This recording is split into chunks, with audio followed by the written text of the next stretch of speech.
All right, let's bring in John Maakaron. I know he's always in game shape. Okay. John Macaron's always in game shape. The Doc's always in game shape. Doc's better than Tyson Alualu. I would love to get Doc's opinion on all this BS too. Please welcome in the man behind Sports Illustrated Zone with Detroit Lions content filled. Check it out. Link will be in the description. You can check out all his content. He's been covering, doing a great job. He's sending me articles minutes after the news comes out. Like, these guys quick. You can check his stuff out and check out his podcast, Detroit Sports Podcast. And as always, this is brought to you guys by BetUS. Please welcome in Mr. John Maakaron, a.k.a. the Doc. What up, John? How you doing? Fellas, I survived Dallas. Booner, calm the fuck down, bro. We're just talking roster. Everybody's got the opinion. They're allowed to share it. Yeah, unless it's just like a ridiculous opinion, Doc. I've seen you call some people out. Sometimes people have to be called out. Calm down, Booner. No, listen, man. Dallas was a great experience all the way through, man, but it was bittersweet. It was one of the wildest experiences, top to bottom, the weekend. And let me just say this. Jerry Jones spared no expense at AT&T Stadium. He treats the media like gold. I felt like a VIP, and I'm going to declare that I'm going to file a paternity test. There's got to be a way that Jerry Jones is my dad. There's got to be a way that I'm going to get some of that inheritance, because that stadium, that experience, the media room was spectacular. And it was crazy, too, because it was the most fun I was having working until the injury happened. And that's what sparked now. To me, it's been like fast forward all the way into the deadline, and the deadline's not until the 10th, I think, of November. And now it's like full on, what are the Lions going to do? And that's what we're going to probably talk about, is that where are the Lions at with this? But it was a crazy experience. It was bittersweet. But Jerry Jones, man, it was the best experience working in the media, being at his crib. He literally treats you like family, and it was unbelievable, top to bottom. I stayed three and a half hours extra after the game, working, writing, and, starting the process of looking at how to replace Aidan Hutchinson. But it was unbelievable to be part of that when it was all going down.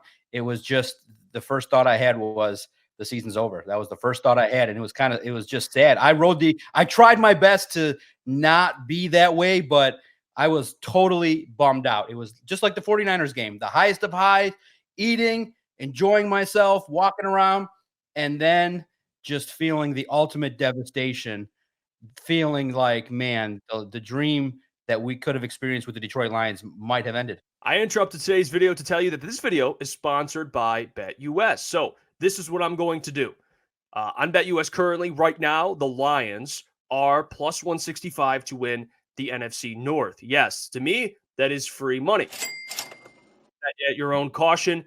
Please gamble responsibly. But if you go on BetUS, you could see it, plus 165. I'm going to go ahead and throw $50 on this to win $82. Go ahead and have my money, make myself more money, because I'll tell you guys what, after the Lions win this week, that'll decrease, and the Lions will be more of a favorite.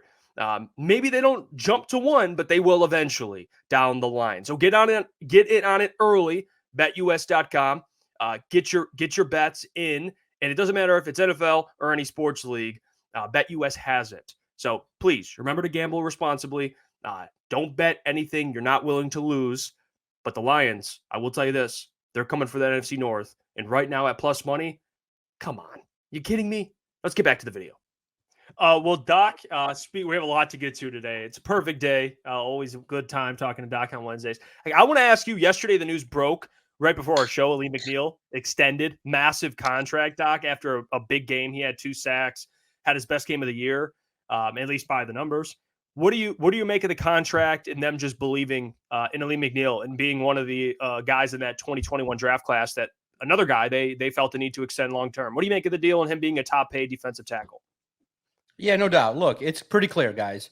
The Detroit Lions don't care about timing. They don't care about when these contracts are going to be announced. David Montgomery's was announced while I'm there. It was crazy because I had decided to meet up with Dave Burkett of the Free Press and go to a Lions fan event. It was so fun. The fans were fired up. They were talking about the game and beating the Cowboys and hoping nothing crazy happens at Jerry's World.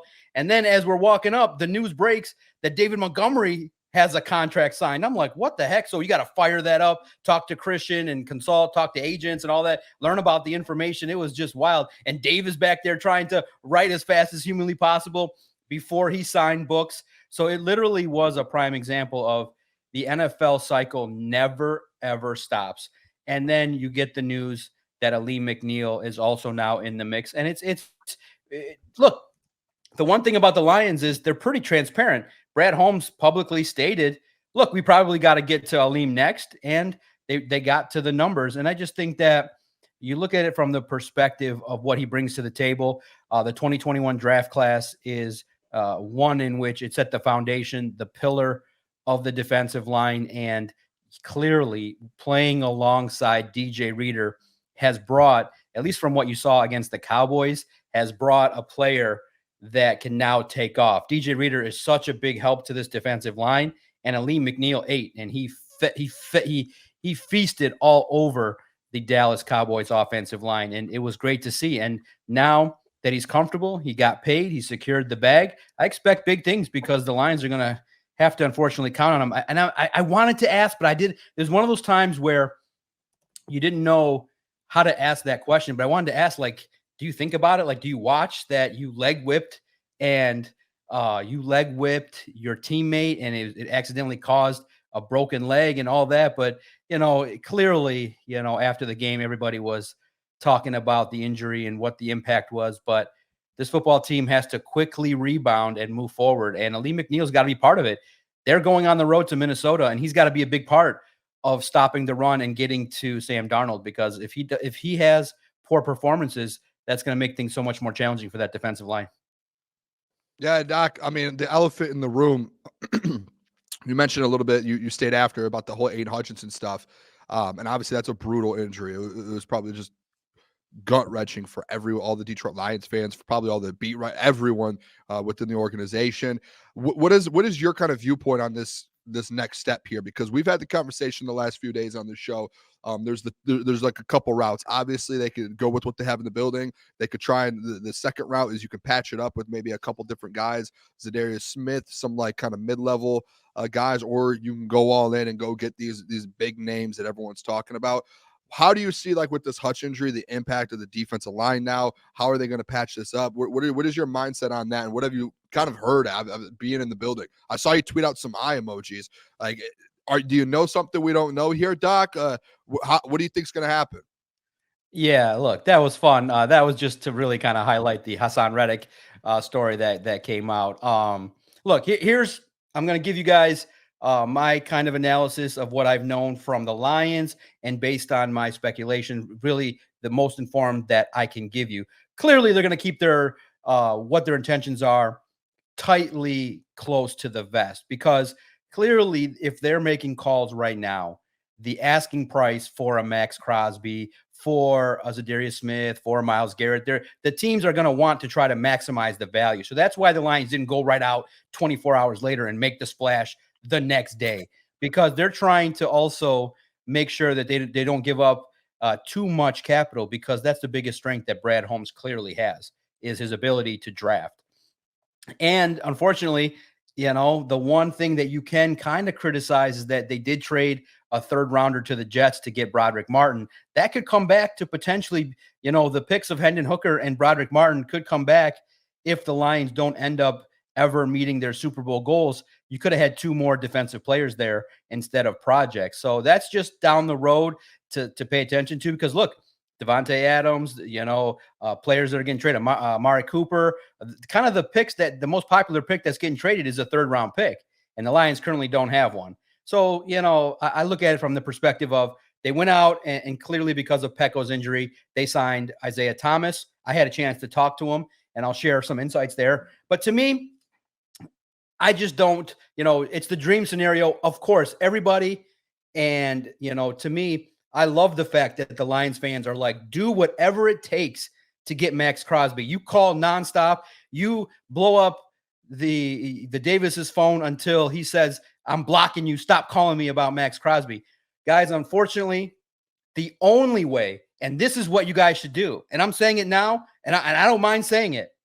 Everybody listening here, the listening audience that listens tomorrow, The only way Max Crosby comes here is if he goes to the Raiders and says, get me out of here publicly. So you guys, if you want Max Crosby, you got to tag him. You got to go on social media and say, come home. Tag Max Crosby and let him know, come to a winner. Come to Detroit. That's the only way, because no organization is going to trade their best player.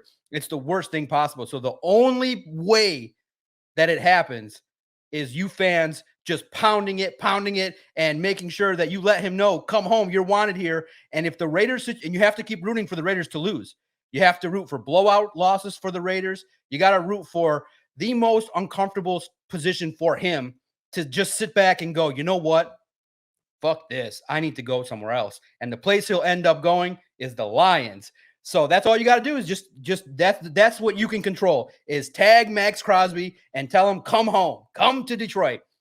Because I don't see it happening. Same with Myles Garrett. I think it's tough because it's hard to sell to the fan base that you're selling. So to me, I think that the high-end superstar player probably not coming. Maybe Hassan Reddick will kind of back down in terms of his contract demands. I think that, the motivations there that would check the box that the Lions probably would see is that, look, if he comes in on a 1-year deal, finishes out the year, and is able to be motivated to be able to potentially work toward a bigger deal, maybe you take the chance on Hassan Reddick. But right now, by all accounts, when they do their research, I'm probably going to assume they're going to find out he's probably not the best fit. I mean, you go somewhere and you basically hold up a team. That's not really the best culture fit. It's not the most team-friendly kind of behavior. So to me, in speaking with Isaiah Thomas, the way in which, and I invite you guys, please, it took me an hour and a half to transcribe it. It took me moments to get it up to the podcast. I have it on the audio as well. Go check out my question to Isaiah Thomas about Trey Hendrickson. And if you read that, based on what he said in terms of how Trey Hendrickson practices, the familiarity with what the coaching staff of the Lions knows about Trey, with the way in which he produces, with the Bengals kind of slipping, the most realistic option to me is the odds-on favorite that will land in Detroit is Trey Hendrickson. I think that he fits all the boxes, super passionate, crazy in practice, is a guy with a high motor, and is very productive, and the Lions are familiar with him. It's like check. He checks all the boxes. And I probably think Isaiah Thomas was brought here as somebody to say, hey, tell us what you know about him. What has he taught you? What can you bring? What can he do? I do think Trey Hendrickson can be somebody that could come here and fit the mold and do some things. So I think that's what's going to happen. I think they're going to try their absolute best to make a move to add, and you never are going to replace Aidan Hutchinson. I know we keep saying that, but in all fairness, you're not going to replace the production. Aidan, guys, it's devastating. That it's so devastating. That's why I was sitting there just like this in Dallas going, of all the worst possible scenarios to happen, Aidan Hutchinson with 7.5 sacks was becoming dominant. He was becoming maybe the best defensive player in the NFL. To have his season go away just like that is devastating. But the blessing is he'll come back healthy, and I think he'll even be more motivated. So the blessing is his career is not going to be altered, and he's been through this before with the injury that he suffered in surgery at Michigan. So to me, the Lions are going to make a move. I think the move is for Trey Hendrickson, but at the same token, there's other guys out there. If the deal, because it takes two to tango, the Lions can call and ask and offer. If somebody else makes a better deal, then a trade doesn't happen. But I do think they're going to add somebody. They're going to have to, because clearly right now, and I'll share it. I've shared on the podcast. At this very moment, the Lions' Super Bowl hopes are on life support. Every team that wins the Super Bowl has a stud defensive end and can get to the quarterback. If you lose two of them, guys, the Lions are not miracle workers here. It's the NFL. Yes, you saw the Tigers make a run, but it halted. The more talented team won in the Guardians. The Lions can have wins. They'll get to the postseason, but without a drastic move, without another defensive end that can pressure the quarterback and help out the secondary as well, I don't see the Lions win the Super Bowl. So I do think that you have to sell to the fan base. You're trying your absolute best, and you got to get somebody. And I'm hoping it's not another guy in the practice squad. You did that first I understand it. Now you got to get somebody that can produce regularly and try to patchwork it with 5-6 people to try and replace Aidan Hutchinson. It's not as bad in terms of what's going to happen over the next few weeks, but if you project this to the Super Bowl, it would be devastating to the Lions if they don't add another defensive lineman. Devastating. I'm with you, Doc. Spot on. And the one thing, because I don't think the Lions, in order to your point, to win the Super Bowl, I think you have to go out and get a legitimate dude. There's guys like Jadeveon Clowney to that tier, who I think kind of help your status of maybe winning the NFC, if that. But to win the Super Bowl, you got to go in and get an elite guy. And you talk about Trey Hendrickson, who this whole show we've been vocal about it, love. But kind of your point, like you have to go out and get somebody. Haason Reddick, his whole thing is the culture issue. You know he's a great player. You can't deny his ability to play football. But if the Lions, Brad Holmes, go out and made a trade for Haason Reddick, do you, in your opinion, really think that he would be such a cancer in this locker room that would throw off the culture that's already here? Or would it be more likely that Haason Reddick falls into the culture and the environment that he's going into? That's a great question, and one in which I respect highly. Real fast to the chat. If you want to go to Rainbow and Sunshine Land, then go ahead. It doesn't. I'm not going to sit here and blow smoke up your ass, okay? Because one, I'm going to tell you this. If you are not upset about Aidan Hutchinson, then you're pretty much disrespecting Aidan Hutchinson. I think that once you saw what he was doing, I think that if you're just going to sit here and be like, oh, the team can win without him, they don't need anything else, then you're completely disrespecting Aidan Hutchinson and what he brought to the table. And you can go take that lame ass shit somewhere else. It's not being negative. I'm saying I believe they're going to add. I believe that the front office sees what's going on and is going to see over the next couple of weeks that if you add not only on defense, but add more on offense, take advantage of what you have. This football team, when they do add, Brad Holmes is the guy I trust to add the right talent. The guy that he picks will come in. If it's Haason Reddick, if it's Trey, whoever it may be, I think will fit. So look, you can hear whatever you want, but listen, I'm not sunshine and rainbows. I don't need to be, because I don't live in denial land. I live in the reality of football. Okay. Your football team has never won a Super Bowl before. So you can blow smoke up your own ass and figure that shit out. Now, to talk about Haason Reddick, I love the idea of dogs in the locker room. I believe that if you truly believe that you've established a culture, you can bring anybody into that locker room and the leaders will take care of it. Like, you don't want to be the odd man out. You don't want to be like one of these guys in the chat blowing smoke up people's butt. People are going to tell you, no, this is serious. You lost your best player.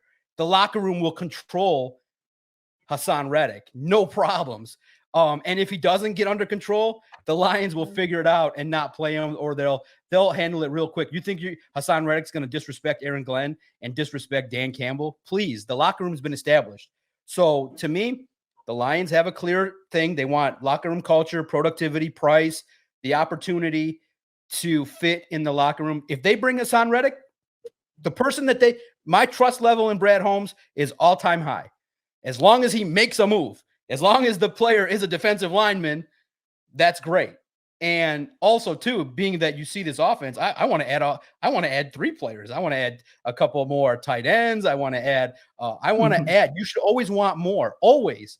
That's the way that you can relax and watch the playoffs without having a heart attack. Go out there and play. Could you imagine a 47-9 playoff win? That'd be spectacular. Instead of having to wait for Derek Barnes, a player of that caliber, to intercept the ball. We're all having heart attacks watching the game. Go out there and dominate. There's nothing wrong with adding talent. So to me, I'm fully in the trust Brad Holmes camp. He's going to make a move. He's going through all the scenarios, and he's got to also, you can't just be like the Jets and be desperate. You got to kind of relax, let everybody know. And at the same token, there's more evaluation to do. Who's to say that, it has, you just look with the Tigers. They gave some young guys some opportunities and they did some things. So I could agree with the decision to, hey, let's see how they play against the Vikings. If the Vikings are a team that runs the ball effectively and Sam Darnold torches you, then you go, okay, maybe we got to up the level of talent that we're looking at along the defensive line. But to me, I trust Brad Holmes. He's going to do what's right for this organization, and he's going to bring in some talent. But if they make, because currently they're evaluating. Clearly, they're calling around and they're asking, they're learning, they're figuring out with Drew Rosenhaus, okay, what's it going to take? Does he want a deal? Like, we're not going to trade for him and then have him do the same thing with the Jets. Like, hey, is he going to come in and want to play? Hassan Reddick, I believe, would come in and contribute collectively with this defensive line. Anybody that they bring in that's being talked about, you could kind of make an argument for. But to me, the better the player, the bigger the name that we're talking about, Myles Garrett, Max Crosby, I would say even, hey, tag Myles Garrett too. Let's add 2 guys. Let's have fun.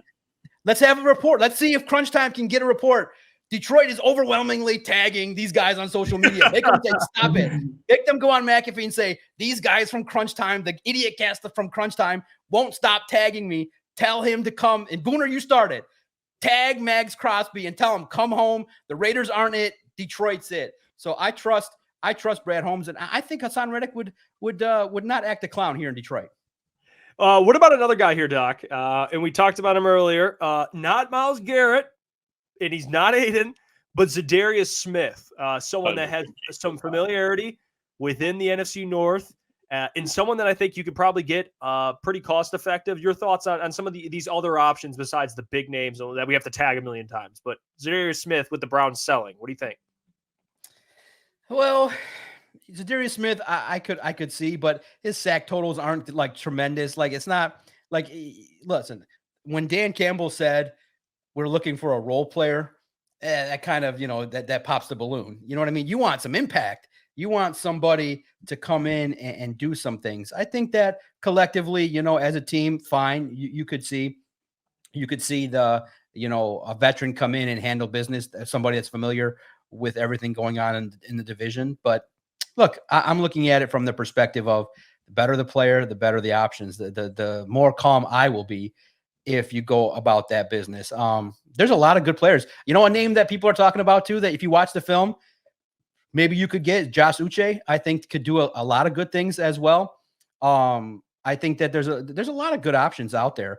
You can see all the lists of people that are talking, but I'm of the opinion that the Detroit Lions, when they survey the landscape, it's collective. And 2, schematically, you want to make sure it fits. I do think that the secondary, should give a lot of people hope in the short term, man. The back end has just been playing out of their minds.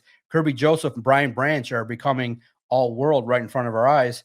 And you may shift towards, being more focused on the secondary and just, even more bend, don't break. But you still, listen, guys, just go back and look at playoff Super Bowl appearances and wins. A lot of them have stud top 10 defensive linemen. So to me, I look at it from the perspective of go out there and give yourself the best chance. This team can do it. Like, if you look at that offense, oh my God, you can go out there, even though a team is hurt, to still go out on the road and punish somebody and score 47 points. They can run the ball. The offensive line is stout enough to do a lot of different things. You're now tapping into the connection with Goff and Jameson Williams. You owe it to this team to give themselves the best chance at a defense. And guys, why would you advocate against adding talent? It's always, even with Aidan Hutchinson, I was going to advocate to add more talent, more. Always, you are always one leg break away from needing more talent, needing depth. You can never have enough depth on a team. Never. And so I will always say add as much as possible, even at spots that you may not think are spots that you would add. So Zadarius Smith is intriguing, but not a name that I would be like, wow. And I don't think it moved the needle and make anybody that's panicking any more calm. I think that the picks that I just think that the 3 players that really kind of put you right back on track to say, okay, the Super Bowl dream is alive and well. Hendrickson, Myles Garrett, and Max Crosby, with Hendrickson being the most realistic option. Doc, love everything you said there. I think the Lions win a Super Bowl without those 3 guys. Give me anyone else. Just give me someone. I am with you though. You had depth. So me and you, we do agree on that. I do want to ask though, the confidence level. You've been in the building the last few days there in Allen Park. And you did say, like, obviously the defense, like the safeties, the corners looked like they stepped up, the linebacking crew, everything else outside of the Hutch injury felt like things are starting to click defensively. And it's just that kind of that Hutch injury that deflated the defense, or, the Lions fans defensively. What is your confidence level? Say they don't get a deal done. The trade deadline's 3 weeks away. Say they have to go through these next 2 or 3 weeks without getting the deal done in the way the defense just played versus Dallas. Are you confident? Like, does this defense feel like they're ready to go? Especially like probably the biggest game of the to date versus the 5-0 Minnesota Vikings team. Do you have confidence that they'll be able to figure this thing out and hold it down until maybe there is some reinforcements? Nice 3-game stretch, though, right? I do think that the Titans game presents the easiest opportunity to win, but then you're playing the Vikings and the Packers, as well. So it's a nice 3-game stretch to kind of evaluate fully. To me, like I said, let's give credit to Aidan Hutchinson and say, yeah, look at the impact that he had. Look at what he did for that defense, and look at the confidence level that he was able to bring. But yeah, the defense has a lot of talent. Still, you still see the secondary is going to continue to grow with Carlton Davis and Terrion Arnold, who made that nice 4th down play. It seemed to me the officials kind of let him kind of get into a groove. There may be some calls that, other road games you might have seen thrown, but they didn't call it. So that was great. I thought that should give him confidence that he was able to make plays and had a good game. And it's always great. And also, too, guys, there is another strategy that I've said on the Lone Wolves podcast featured on SI. I said, okay, if the opportunity does not present itself, okay, then go to the other side. Make the offense even more elite. Go make a splash on offense and make that offense so all world that you look at it and you say, okay, the other opponent has to fear getting 50 points dropped on them every single week. So to me, an impact move can also be on the offense would be great too, because if you saw what they were able to do with what they have, imagine giving Jared Goff another offensive toy, another receiver, another tight end, another running back, another offensive lineman for depth. To me, that's fine as well too. That offense was spectacular. And if this is what the beginning process of this offense looks like, and yes, we always have to kind of keep it in context that the Cowboys were battered without Micah Parsons, without Lawrence, and clearly they got some issues going on with playing at AT&T because they're vastly different home and on the road. But man, that offense looks special, and greatest show on turf could be coming about here if this football team starts to get rolling offensively consistently.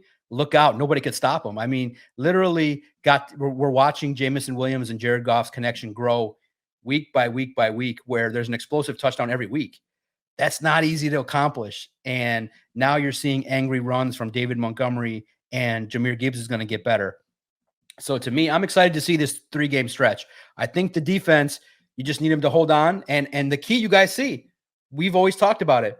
And Dan Campbell said before the game, if this defense punches the ball out, and you've seen the drills, I've shown you the punch out drills on our Twitter page, and they've taken it to the game. Brian Branch, the multiple turnovers, Kirby Joseph, man, that defense, as long as they stay tackling and handle business, that offense could put them in position to win games in the regular season. So this 3-game stretch is going to be key. We're all going to watch it. But when you talk about mano a mano in the playoffs, you got to remember, guys, and I'm just basically airing out what I've said on the podcast this week.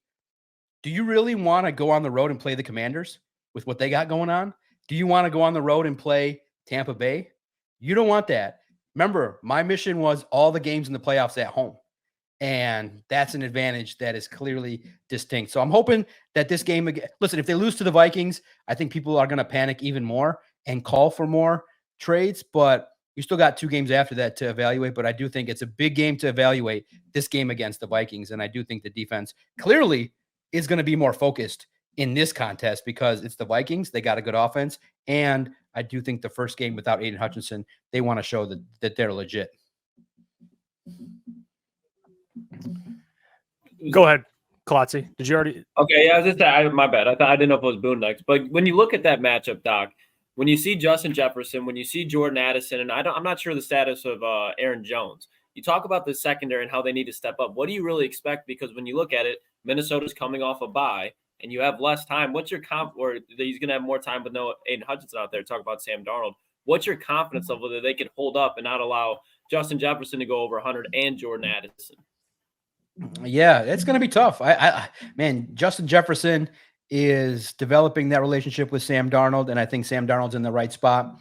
To me, I like the strategy that the Lions have deployed. Again, they're going to give up yards. The Vikings are going to move the ball, put up yards, but the Lions are going to clamp down. I think that you saw that ridiculous stat that teams throwing into the end zone have only completed one pass. There's multiple turnovers. So they clamp down at the highest level. They are the true definition of bend, don't break. To me, the key is going to be offensively. Brian Flores is going to blitz the crap out of Jared Goff, and he's going to do it with 8, 9, 10 guys coming all over the place. Brian Flores is nasty. Okay, I am a close colleague with somebody that works for the Miami Dolphins SI site, and clearly Brian Flores didn't connect with the players, but now in a new situation in which he's kind of in a role that he's designed to be, which is a defensive coordinator, the man's nasty. The man is, listen, he's aiming for Jared Goff. He's got Goff in the crosshairs. So this game, the key is going to be for Jared Goff to make sure that his keys are read and he gets that ball out quick. If he doesn't, if Goff has a subpar game, there's going to be a problem. There's going to be a big problem because Brian Flores is hearing all the talk about, oh, Ben Johnson's all world. Ben Johnson's the greatest thing on turf. He just saw the razzle dazzle. Oh, Ben Johnson's going to play that game? Watch this. And so they're coming, and they're coming from everywhere. And Jared Goff better be on point. This offense better be taking Brian Flores seriously because the man is ruthless and old school. And there could be some dollars flying around to take Goff out of this game. That serious. So to me, I'm looking forward to see how are you saying there's whoa. We're not going to pass that, Doc. The talking about a bounty gate? I mean, Doc, that's not it. Like, whoa. You don't think? Listen, guys, it's not going to be publicized. But look, these guys, Brian Flores is serious. So look, we're talking about the hyperbole to say to the degree in which he wants to shut up people talking about Ben Johnson. Brian Flores is sitting now watching film on how to design blitzes to get after Jared Goff. So this game is going to be serious for Jared Goff to handle himself. So this offensive line better bring throughout the bounty gate. Listen, this game, I'm seriously concerned about Jared Goff's health. If he survives this game, I'll be very happy. Wow. Because where do you get your inside information from? That's how serious Brian Flores is. He's a dog. And he wants to get after these. He wants to show that, hey, we're not just about Justin Jefferson. That defense has played very well. So we're using like football hyperbole here to say Jared Goff has to be on point this game. And I do think Ben Johnson is going to meet the challenge. This could be a very good football game. But at the same token, for the Detroit Lions defensively, it's just hold on. You know, it's you're on the road. You guys seen the struggles at times with the Lions going on the road in Minnesota in a division game. Whew, this one's going to be buckle up. This is the diaper game for Lions fans, and it's gonna swing in a lot of different ways. So I can't wait to see it. I'm not going. I'm going to watch from the comfort of my home, recover from Dallas. But this game's going to be serious, and the Vikings and this division, guys, you're seeing it, is now proven. Just me talking to the other writers, this division could get 3 of 4 teams, maybe even 4, all in the playoffs, and that's wild to say. So you better handle everything correctly, or you're gonna have a tough time in Minnesota. Just throwing out the bounty gate like that, Doc, casually. I feel like you know something that we don't know, and I don't know if I like it. Hey, who's covering the Vikings Sports Illustrated? What's going on? What do you know? Are you over there like you have a news article ready to go when this bounty gate stuff comes out? No. There's no bounty gate. There's no official bounty gate. You guys know it's hyperbole. It's to the degree in the back room, you know, they're fist bumping like, get Jared off. Like, to get Jared Goff away from this game. That's the mentality. That's the mentality every defensive coordinator should have, because if you knock out Jared Goff, the Lions are done. They're done in an instant. So and they blitz at a high rate. They just Brian Flores is wildly aggressive, and he's going to do a bunch of different things. So let's see what happens, and I can't wait to see it. I can't wait to see Jared Goff attack the Vikings defense. I can't wait to see it. I'll clear it up for you, Doc. Legal issues just for our show here, just so we're not liable.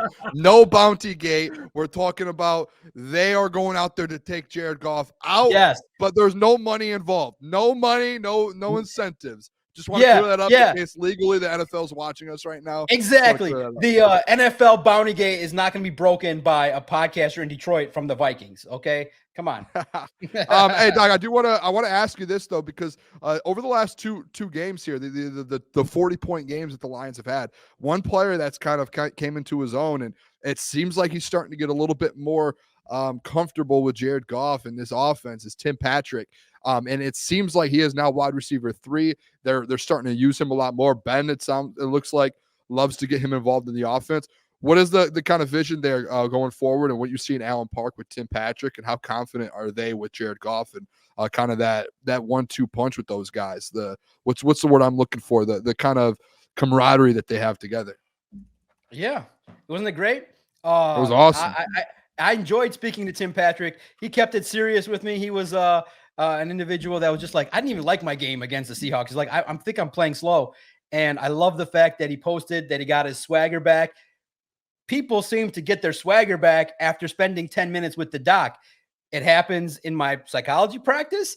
It happens on the football field. You never know. I spoke to Isaiah Thomas today. So maybe in his first game, if he debuts this week or next week, maybe he'll debut with 2 sacks and give everybody an indication that maybe he could be a solid replacement as well. Look, Tim Patrick, he's got a lot to prove too. Been injured.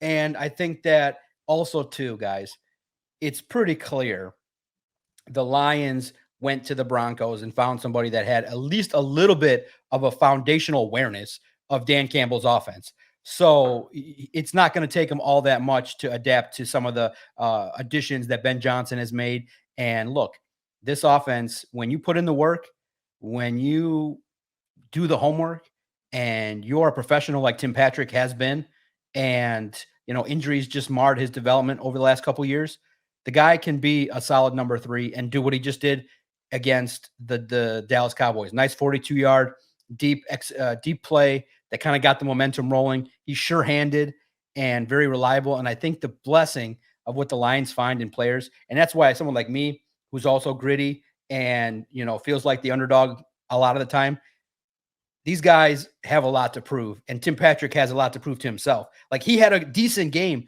against the Seahawks, and he tells me directly, I don't like what I'm seeing on film. I don't like it. And he went to work to get his swagger back, and look what happened. So listen, that's a great recipe. And that's what Brett Holmes should get the ultimate credit for, is he finds football guys that are hungry and talented. And that mix is great. And so I just want to keep seeing it. I want to keep seeing Patrick, Jameson, and Amon-Ra, and then the development further of Laporta, who's going to get more and more touches. This offense is going to cook, and it's going to be great to see. Doc, can I ask you an update, at least in your eyes? I know Dan kind of spoke about it today, but your confidence level that the Lions will have their important player, Carlton Davis, this week. I know you left with a concussion, kind of weird. His helmet came off. He's important. Do you think he plays this week? Yeah.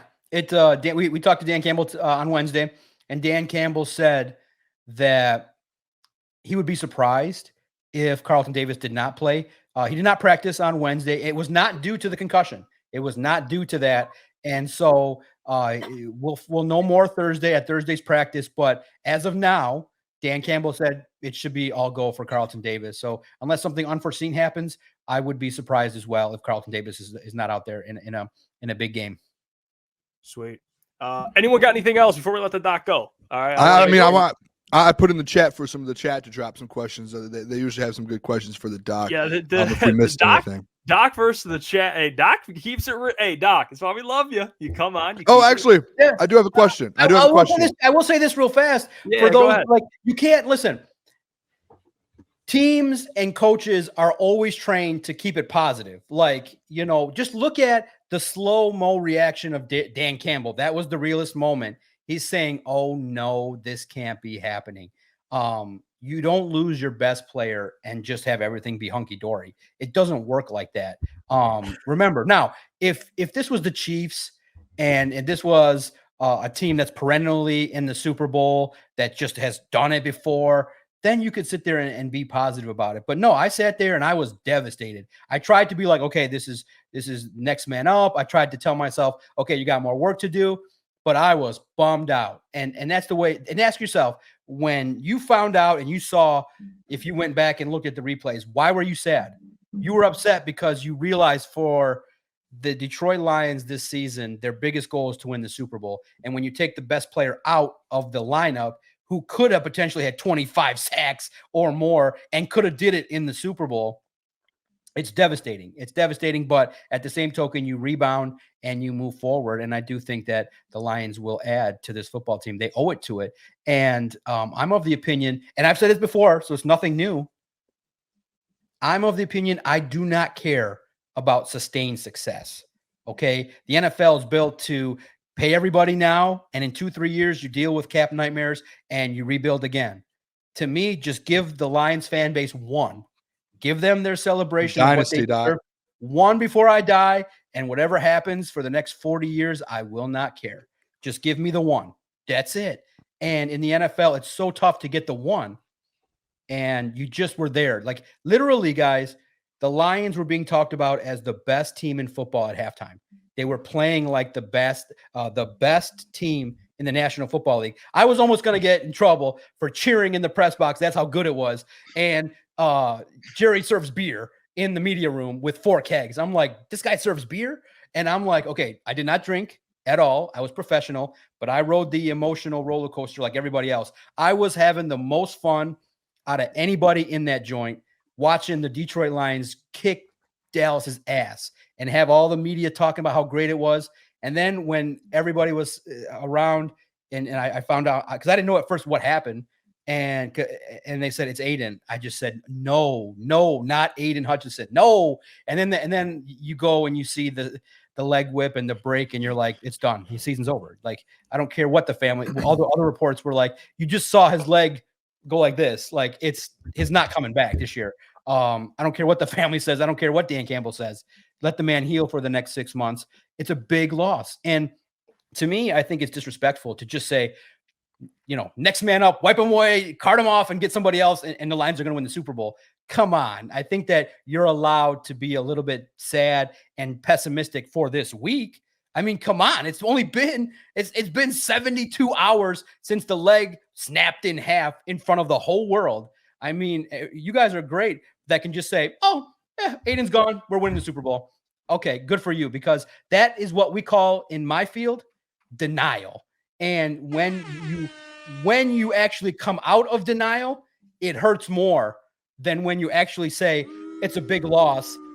Let's see what happens in the future. So I just think that the Lions have a big test, and it will galvanize the team. I do think in the regular season, it's going to help get this team focused in the division too, because it's going to be tough, but it's a big loss. It's Aidan Hutchinson. It's Aidan Hutchinson. You just lost your best defensive player, and maybe even you just lost the best defensive player in the NFL. So good luck with the 24-hour hope squad. Okay. It doesn't work like that. Hey, Doc, I do want to ask you this. I just want to settle and see where you're at on this. I'm not gonna give you any. I just want to see. I'm not gonna lean you one way or the other. All right. Would you rather who has more production on this team if you bring them in for the rest of the season and they both stay healthy? Yep. 37-year-old Tyson Alualu or 35-year-old JJ Watt? Listen, guys, JJ Watt. Not even how many he would get. I want to know. JJ Watt would get 7 sacks. He'd do some things. But at the same token, you go JJ Watt, clearly. Thank you. I watched him. You know ball. You're the ball knower. I watched him pick off Stafford and run into the end zone like a freight train with no fans in the stands. I would love JJ Watt if you could get him out of retirement. But he's enjoying life. He ain't coming to the Detroit Lions. He's playing around with the attention. He likes it. So it's fun to talk about older guys. But to me, you want somebody 28 to 30 who's hungry and wants to play on a winning team. So JJ Watt, look, man, I love the respect too. And the respect too that the Cowboys showed is noble. They were there huddled around Hutchinson. You saw Schoonmaker, the former teammate, as well. You saw the NFL world, Crosby. A lot of players say, hey, it's a devastating loss. And you saw the brotherly fraternity show support for Hutchinson. So that was nice to see. And JJ Watt? No, JJ Watt's not coming to Detroit, guys. I'm sorry. He's saying Aidan Hutchinson. Boone. No, I'm saying he's JJ Watt over Tyson Alualu. I just want to make sure. Yeah, I'm JJ Watt over Tyson A. No doubt about it. Right, At this point, too. JJ Watt could come in 2 weeks and play. That's how good a physical shape he is. That's a talent that he's got, man. He is a legit badass dude, and I just wish that his career would have crossed paths with the Lions a little bit. That would have been fun. Yeah, and Doc, last one before we get to the chat. Obviously, Alim was paid, and the Lions have been pretty good about rewarding their own players. If you had to guess, who would be the next player that's due for the extension on the Lions? Well, that's a good question. I haven't looked at that. I haven't looked at the cap and things like that. The question mark is going to be, to me, because I did ask the question, because of all the money that was allocated.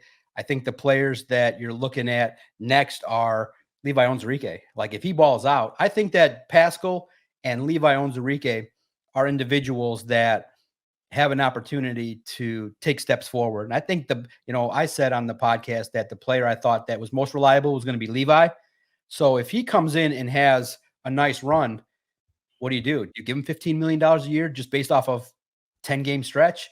I don't think so. So I know that that's the name that people will be talking about. I'm not sure who's going to be the one that gets the next contract to me in the season. Kirby? What about Kirby? I think for sure you're going to keep Kirby Joseph. There's no doubt about it. When he's the interception machine, that's the best part about the Lions is there's no doubt about it that players that contribute and produce, they get contracts. The question mark is going to be, how's this team going to look maybe without Derek Barnes and Levi? Would you just let them go and replace, or do you give Derek Barnes another opportunity, knowing that he's coming off of an injury? So those two are interesting to me in terms of the debates that people are going to have, Levi and Derek Barnes, because Derek Barnes was poised to get that contract, but the injury derailed it. And then the question mark is going to be, do you invest in Levi Onwuzurike? So to me, this is why you could have a little bit more hope that if Levi stays healthy and he contributes, he's going to be hungry. Maybe he's the next guy. Love it. Let's see. We got this question, 2 questions here that we can get to. People want to ask you, Doc. First one, ask anything. Michael says, please ask Doc about a Frank update. Wasn't at practice today, Doc? Anything? Yeah, rest day. No, Frank's all good. Frank will play, all good. He's a warrior, and he's a great player, and he's going to be somebody that's going to be out there. You got to really, be really, really hurt for him to not play this week. He's going to be there. All right, next question. Tyler asked, Doc, has Brad made any comments on the guy they picked up for the Bengals practice squad and what his role could be or will be? Mr. Isaiah Thomas. Tyler, let's rewind it and remind today the new player on the Lions spent time with this guy. And this guy asked the question, hey, what's your role going to be? Go read it. I'll recap it. It's going to be get your ass after the quarterback. That's his role. And it's the title is, if you go to si.com/NFL/Lions, up to the minute news, podcast, a lot of videos, a lot of insider stuff. Go there.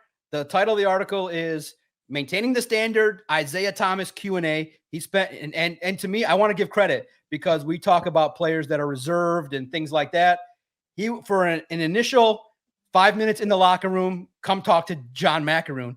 He was the most reserved. He was the most calm, collected, comfortable, gave me football information, and he was not in any way, shape, or form withholding anything. He was truly honest. You can listen to the audio. I put up the audio as well. It was enjoyable. It made work fun. If all players are like Isaiah Thomas, I could work 24 hours a day. He was open, honest. He told me what his role was going to be. He talked to me about his great attitude about being coached hard by Jim Schwartz. He talked to me about Trey Hendrickson. And I think it's take you about 7-8 minutes to read. You can listen to the podcast if you want to fast forward it, but please give the site a click. I think I have earned it for today. And, check around. We did 10 articles today. I think all 10 will get you information, entertainment, and trolling, a little bit of everything you'll find on our site to keep you around. And I'll say this too. Thank you guys for the chat that likes me or doesn't like me. When I started the project, the average fan would come would visit the site for 2 minutes, 2.5 minutes. Now the average person that visits the site's there for 15 minutes, visiting around, clicking 7, 8, 9 articles. So I thank you. I'm truly humbled by it. You guys let this weird podcaster be in the media and travel well to Dallas, all expenses, no worries. So I thank you guys. I thank you guys for letting me do it. It's all because of you. You like me. The barbecue. The barbecue was I gained 5 pounds in Dallas because I ate barbecue nonstop. The trip to Dallas, real fast, guys, was great. I went to the Cotton Bowl. You got to go see the Red River rivalry. It was crazy. You went to the game? I went to the Cotton Bowl. I went around it. I did not go to the game. It was a blowout. If the game was going to be competitive, I would have gotten my way in. But the co-eds were unreal. It was all beautiful people all the way around, and they were having a good time. The Texas fans were amazing. The Cotton Bowl was great. Downtown Dallas lived up to expectations, and it was a great time, man. And it was worth the trip. I only make a couple trips a year, and I just go no budget, no worries, and it was worth it. Dallas was great. The weather was beautiful. The people were great. There were no issues. I thought maybe I'd see some people open carrying and cowboy gun shit. I was like, no, everybody was cool, calm, collected, and everybody was festive. They were in a great mood. It sucked Saturday because the Tigers lost, but the same token, seeing the Cotton Bowl was in person was absolutely stunning. It was a good time. You almost got one of those, like in the Western movies, those shootouts where 1v1. I was this close. I was this close. I said to my friend that was driving me around, I said, "You think I need a tan cowboy hat?" He's like, "Listen, not on you." I said, "Okay." He's like, you might end up deported. I said, "You know what? You're probably right." And so I was gonna come on here with a cowboy hat and hoe down Central, but I said, you know what? I saved the $35 and had a good time in Dallas. I recommend the trip. I think that you four should go the next time the Lions play the Cowboys. You got to see Jerry's World. It is amazing. Dallas, 20, 30 minutes you can get from Fort Worth to Arlington to downtown Dallas. Within 30, 40 miles, you can be in some nice hot spots. And the barbecue, I went to 4 places, and all of them legit. There was not a dry brisket in the house in Dallas. Wow. Like everybody has their own, just like how there's a pizza shop everywhere.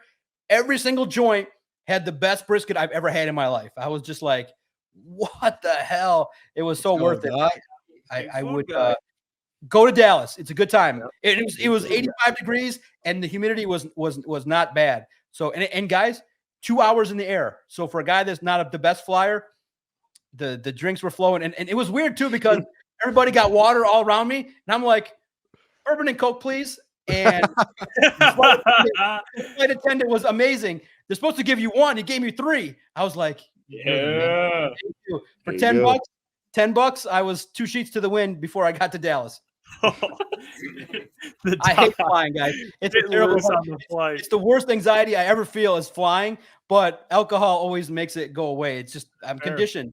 You drink, the anxiety goes away. And so to me, I guess for those people that are nervous, let's have a cocktail and say, hey, let's let the Lions win 27-26 and have a big win, because guys, I hate to tell you, Booner, despite your best efforts on earth, despite all your positive Pete friends, if the Lions lose, people are going to be panicking. And even the people in this chat that are positive. This is a Super Bowl team, Doc. They're going to panic. So get ready. I'm telling you now, they're going to be upset. They're going to be sad, and they're going to voice things that are going to concern you. So just get ready now that the Lions better win this game, because it'll be panic central. And let them do it. Let them do it, because the next week you play the Titans, you'll get right back on track. So like I said, the best part about being a sports fan to me is being bipolar. It's the best way to be. The highest of highs, cheering and celebrating the Lions at halftime. The lowest of lows with Aidan Hutchinson going out. So, hey, what's going on there? It's Jeff Iafrate. Appreciate you for finishing the video. You can check out one of the videos here suggested, or show support by commenting, liking, and subscribing. And buy your merchandise, officialctsports.com.